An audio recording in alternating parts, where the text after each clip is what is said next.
நம்மளுக்கு ஒரு கஸ்டமர் கால் பண்ணி, தம்பி எனக்கு ஏசி கழட்டி மாட்டணும்னு சொல்லியிருந்தாங்க. சார் எந்த ஏரியாவில் மாட்டணும்னு சொன்னேன். இல்லைப்பா ஒரே வீட்டில் தான் பெட்ரூமில் இருக்க ஏசியை கழட்டி ஹாலில் மாட்டணும்னு சொல்லியிருந்தாங்க. ஸோ டேரெக்டாக நம்மளும் கிளம்பி சைட்டை போய் பார்த்தோங்க. ஏசி கழட்டுறது எப்படி இருக்குது, மாட்டுறது எப்படி இருக்குன்னு. கழட்டுறது கொஞ்சம் கஷ்டமாக தான் இருந்தது. ஏணி போட்டு கழட்டுற மாதிரி தான் இருந்தது.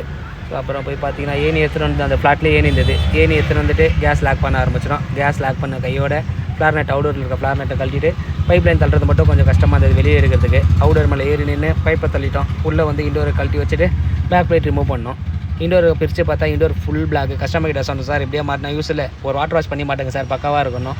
கஸ்டமரும் ஓகேப்பா உங்களுக்கு எது கரெக்டாக இருக்கோ அதை பண்ணிவிடுங்க, சார்ஜஸ் மட்டும் கொஞ்சம் பார்த்து சொல்லுங்கள் அப்படின்னாங்க. எல்லாமே ஓகே சார், ஃபேவராக பண்ணிக்கலாம் சார், ஒன்றும் பிரச்சனை இல்லை சார் அப்படின்னு சொல்லிட்டு வாட்டர் வாஷ் பண்ண கையோட பேக் பிளேட் எடுத்து மார்க் பண்ணி ட்ரில் பண்ண ஆரம்பிச்சோம். பெரிய ஹோல்ஸ் போடுற மாதிரி இருந்தது. அப்புறம் கீழே பார்த்தீங்கன்னா நம்ம ஸ்டாண்டர்ட் இருக்கிற இடத்துல சாரம் போட்டிருந்தாங்க. கரெக்டாக மெஷர் பண்ணி அவுடோர் ஸ்டாண்ட் வச்சு அவுடோரும் தூக்கி உட்கார வச்சிட்டோம். அவுடோர் தூக்கி உட்கார வச்சு பேஸ்பால் டைட் பண்ணிட்டோம். அப்புறம் பார்த்தா நம்மளுக்கு மெட்டீரியல் நிறையா தேவைப்படுது.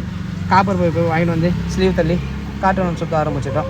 காட்டன் சுற்றி முடிச்சு பைப்பை தள்ளுறதுக்கு ரொம்ப கஷ்டமாக இருந்ததுங்க. சார் வந்தாவே கஷ்டம் தான்.